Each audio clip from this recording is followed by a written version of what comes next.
I purchased this home not long ago.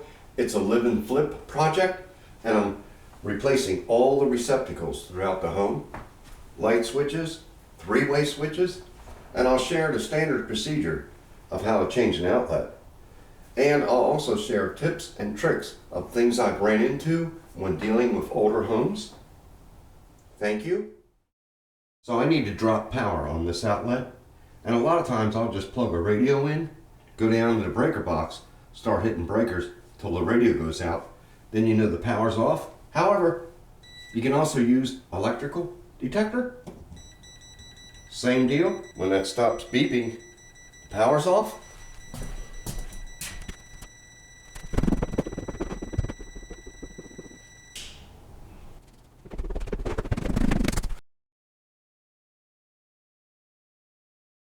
So I've advanced over the years. Get yourself a cart, especially if you're doing a whole house. Get all your electrical items you need, electrical outlets, plates. I was just doing some doors. And all I need now is a stool to roll from outlet to outlet. So even though you're sure the power's off, always double check. Alright. Now this here is for speed. However, these are flathead screws, which are a pain to get out. And I just recently made a video on what to use. Well, it's this tool here, if you want to watch that video. Well, you'll be seeing it right here. So this is a slow driver with pretty good torque.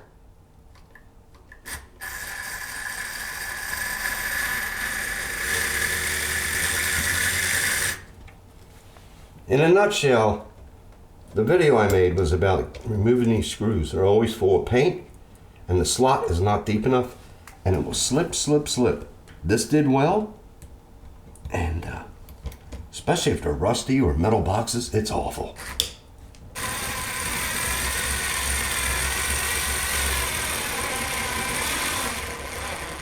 See how they get tight on their way out? That's weird.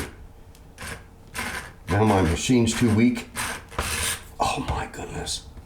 In other words, this can drive you crazy after a while. Especially when you're doing a whole house. See how many times I'm slipping? I mean, this is... Enough said.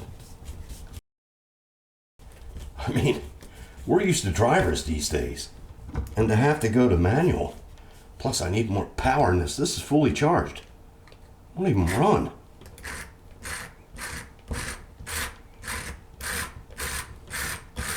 So I guess I need to update this tool.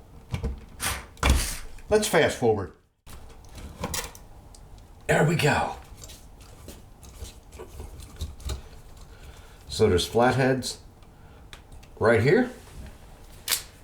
And I don't know what the age is on that, but this is not even worth pulling. We'll just cut them and say goodbye. Good riddance. So the first example I was going to use was going to be on this box, but it had the flathead screws, so if I find another box that I can use the example, I will. Now this is old school right here. Let me get a close-up. Here we've got a crimped ground, 2 wires going into a crimp. And that's fine, as long as it's not loose. This will be perfect, and we're ready for the receptacle. So we'll prep the wires. I suggest getting an automatic stripper. It's all preference, made by Vice Grips. It's beautiful. Look at that.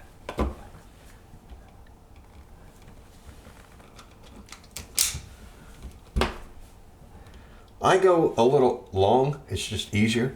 Then if I need to snip some, I snip it. But usually, you want to be able to cut it the right length the first time. See, that's a little bit short, because I curl around my screws. I don't do the push in. Never trusted them. I might change my ways though, 'cause they're getting better. Now here's a secret right here. A lot of times a wire has plastic coating on it and it won't strip. See that? And I thought my tool was bad, so I bought a new one. It finally did strip, but the key to that is bend the wire right there and then strip, and it will work. So that's a little long. I like it when it stays right with the plier. See that? So you don't lose it. And it ends up in your vinyl flooring. So I always install the ground and the neutral first. And the ground is bare wire. And then these silver lugs are for the white. And then the gold is for the black hot wires. And these receptacles have several features built into them, and I'll highlight some as we go, such as there's a little lip right here on this lug, and you put the wire in there and pull against it, and you can spin right around the lug and snap it in just like that. And then I go one step further and cinch that wire tight. You just get on each side of the wire at the end of the lug and pull it tight, and it can never come off. So it assists when you're putting these on, that one won't move. So you can do several and leave them loose. All right, I'm hooked on. Wrap right around.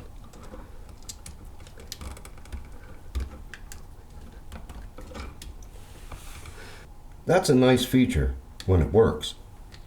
Usually I don't have much luck with it. All right, see, stays right in there. You just go right down, just past, and bend it right around. It's a little difficult with this heavy wire. This is 12 gauge wire. A little difficult to work with. So,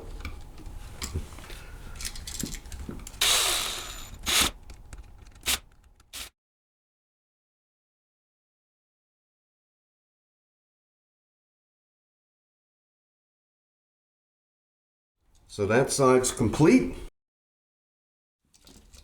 Spin it. Do the exact same thing here. Yeah, that wire's difficult to work with. See how it's not riding on the outside.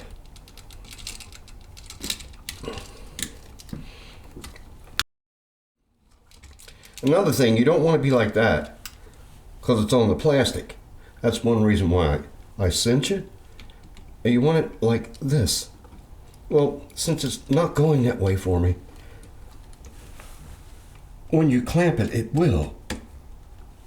See, falls right into the groove.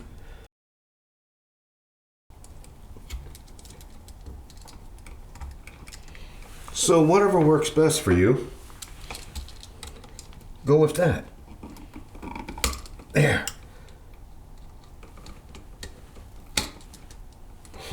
See how that's protruding outside of the head? You tighten that down real tight, there's a chance of it working its way out. I don't like that. I like it deep in the groove. It's deep in the groove, no chance of it sliding out. A lot of this stuff I'll be repeating throughout the process, and you want to go clockwise in the direction of your curve. If you don't, when you tighten it, it will back out. Another thing, it doesn't matter which lug, which wire goes on. It's just continuing to another outlet. Same here. White, white. It's the same connection. These are connected together internally. Accordion style. Best way to get wires in. Kink it. Folds right in.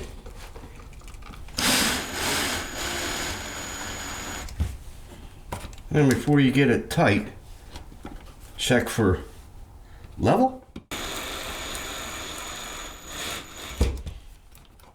Nice. Another thing I do is purchase nylon plates. They're flexible. Older homes, your walls are always crooked. You get them plastic ones, they'll crack. Especially when you're tightening the screw. You be tightening it up. Do I go a little bit more? And then you hear crack. And you don't want to hear that. All right, looks good. Turn the breaker back on. You can use a tester like this or plug that radio back in. These lights will indicate if the polarity is hooked up correctly, meaning the white wires and the black ones. Based on what's lit, you follow the diagnostic chart to see what it needs. This one is wired correctly, 2 lights.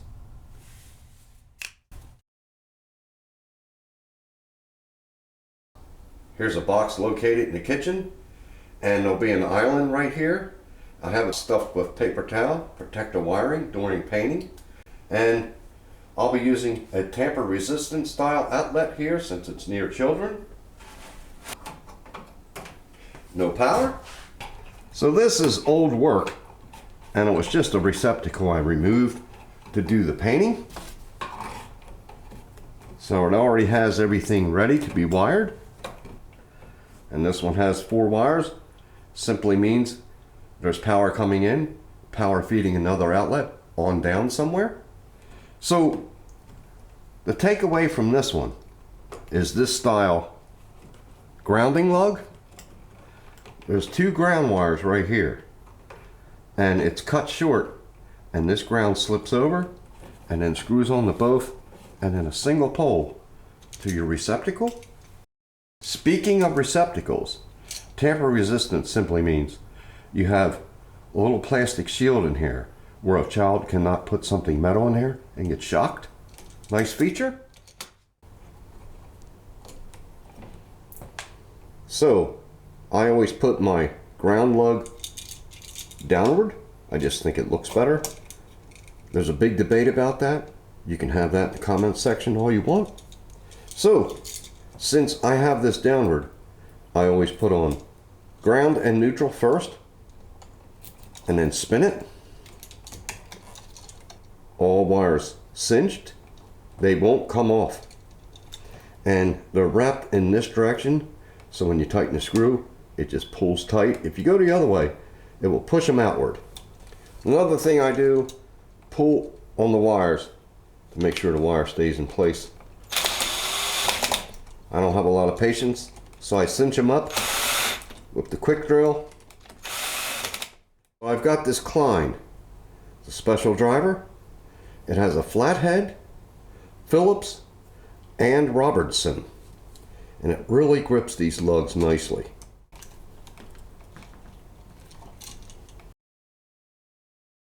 I get the ground as far back in the box as I can,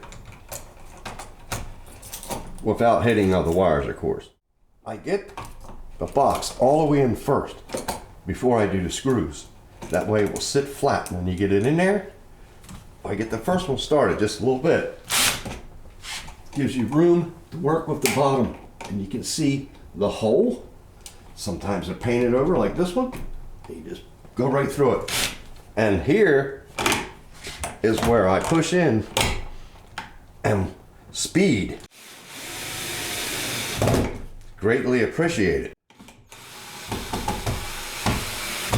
Oh, so we're crooked. Get it where you want. Snug it up. You don't have to go extra tight on these.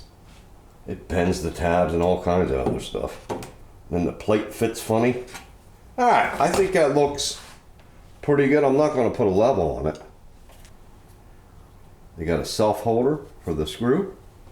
No more opening the package and the screw goes flying.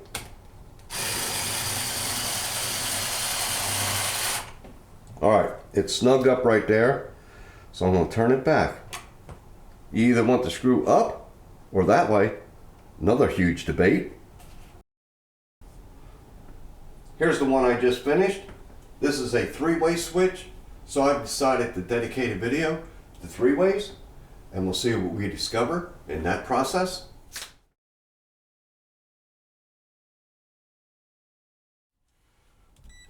So let's see what we find this time.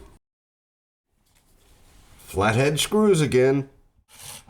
Come on.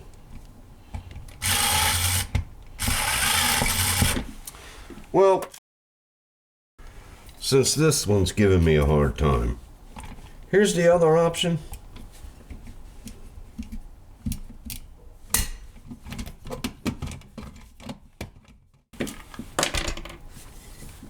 All kinds of goodies falling out.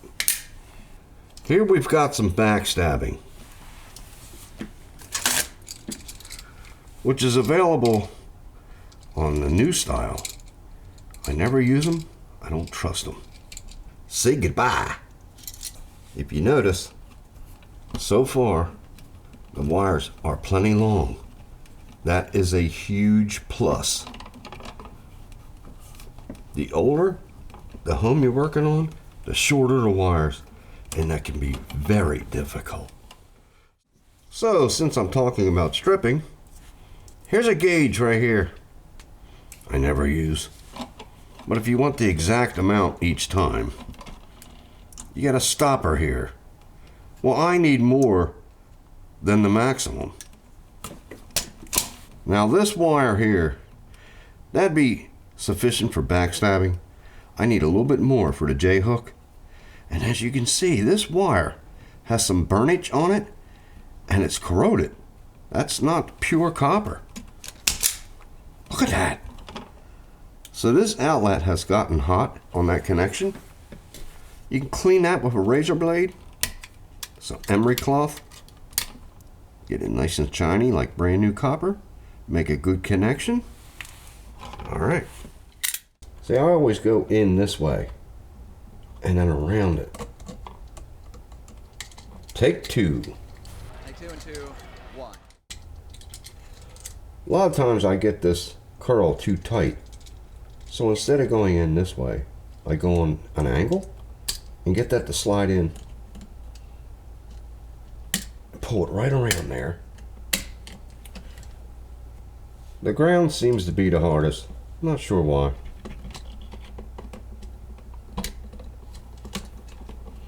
Also, that plastic is the slot that the wire rests up against, and then there's one on this side. Give it the master torque. And go extremely tight. You don't have to worry about the screws stripping out. They're very good quality. And you want to do that because these things heat up and cool down and they'll get loose. Another thing to watch for, where is that ground wire going when you push it back? You don't want that thing bowing up and hitting hot. You'll have a short. Not much to comment on this receptacle.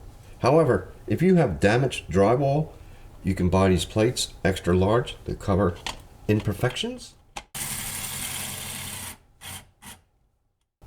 Next.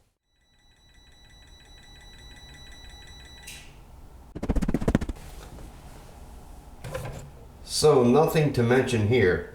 Has the same crimp as an earlier one, and these were wire knotted together so I could have the breaker on and downstream outlets would be live.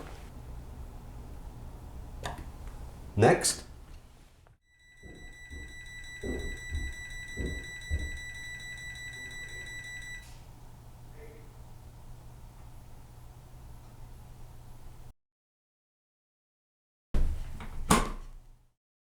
Here we have a more modern receptacle. It's flat face, takes the square plate. I don't really care for the look, matter of preference.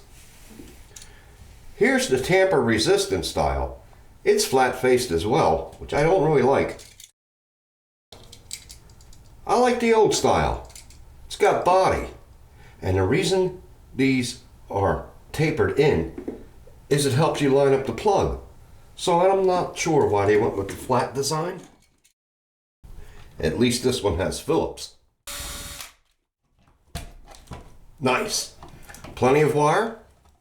So to touch base on what you initially seen, I had a light bulb plugged in, and if it's dark in your home and you can see upstairs from your breaker panel, when you flip the power off, the light goes out. Also, the tester would not fit in that slot. In the past, what I would do is jiggle these wires out, and since they're already J-hooked, I put them on the new receptacle. That's a huge no-no. I'll demonstrate. You bend them a little bit and they come right out. And now it's ready for the new receptacle. The issue with that is I already bent the wire a little bit and it's already been used, and you can only bend these so many times and they'll snap right off. And that happened to me. I put the J-hook on, and just by bending the wires to put in the box, it just snapped off like that. So you don't want to do that. However, there are times the wire is so short. I'll show a method that I use. Of course, you can put a connector and extend the wire. That's a lot of work. So what you do this time, you remove the screw completely. Then remove the screw on the new outlet. Get the orientation of the wire, line up with the receptacle. If you got a magnet on your tip, it holds the screw. Go right through, line everything up, then pull on the wire so it fits down the slot. And there you go. However, it's always best to go with fresh wire. So we're gonna say goodbye. I'm working in a bedroom, so it's going to be a tamper resistant receptacle. So we got the same pigtail ground. So this is all original work, and someone has changed that outlet. Having an understanding of how electrical stuff works greatly assists why you do certain things. Like when you attach the ground to this lug, that lug is attached to this metal, and the metal internally goes all the way through to here. They don't really accept this with code, but if you had a metal box, when you screw that on there, that metal box is actually grounded. However, they require a separate leg on a metal box, and the center screw, which is metal for the plate, is also grounded. And if for some reason a hot wire touches this ground, it travels back to the breaker and trips it so you don't get shocked. It's called a case ground. Anything metal, like think of a washer machine. The whole outer shell is metal, and that protects from shock.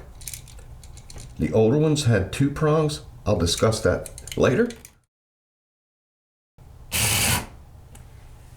Next. This receptacle, the top portion is controlled by a light switch, and the bottom is live all the time. Take a closer look.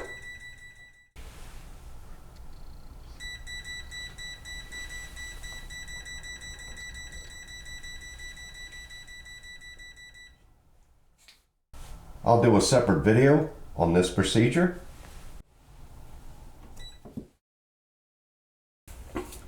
Here's a receptacle that has seen better days, so let's do this one. This time I'll show how to turn the breaker off. Heading for the breaker panel. So you listen for the beep, and when you hear the beep go off, you've got it. There it is. 7. Here's another example that I showed earlier where you tie the neutrals together, the hots and the ground, and it acts as if there's a receptacle installed. So you can have power feeding downstream outlets as you're doing the project. So the next thing I'd like to point out is the wire gauge. Here we have a white wire. That's known as 14 gauge. Gauge has to do with the thickness of the wire. The lower the number, the thicker the wire. And the most common wire used in residential is white and yellow. Yellow is 12 gauge and it's rated for 20 amps. So you need to match that with a 20 amp breaker in your panel. Same with the 14 wire, that's rated for 15 amps. So you want to match it with the breaker. So onto this green grounding connector. As you see, it has a little hole in the end. And what you do, you might have 3 ground wires coming out of your box, and you cut 2 of them short. And then this wire slides over the single wire, and then you wire up everything together. I would not put more than 3 wires under this connector. It's not good practice. I could cut that short first, but I'm just going to wrap around a few times. That should be sufficient. Snip. So we got 2 wires together, nice and tight, and then you slide this ground through that hole.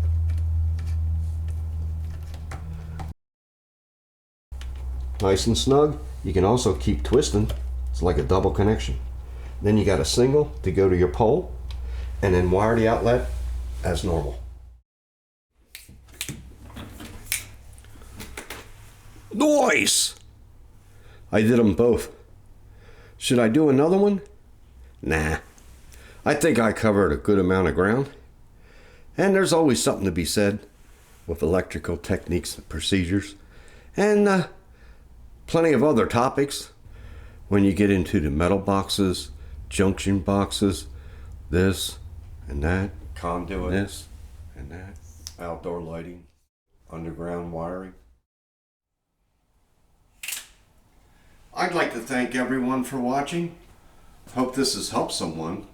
And in the next video, we'll look at the 2-prong outlet, and then I'll make a video on GFCIs. Thank you. Say goodbye.